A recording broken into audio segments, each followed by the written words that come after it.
Good afternoon, everyone. First of all, I would like to thank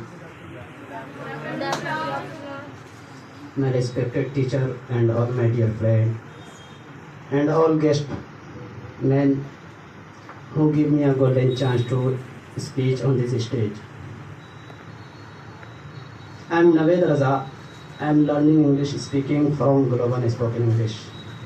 I am from Bihar. I belong to Kathiar, but currently I live in Jamia Jamia Razvia. So I am going to deliver speech about freedom fighter of India.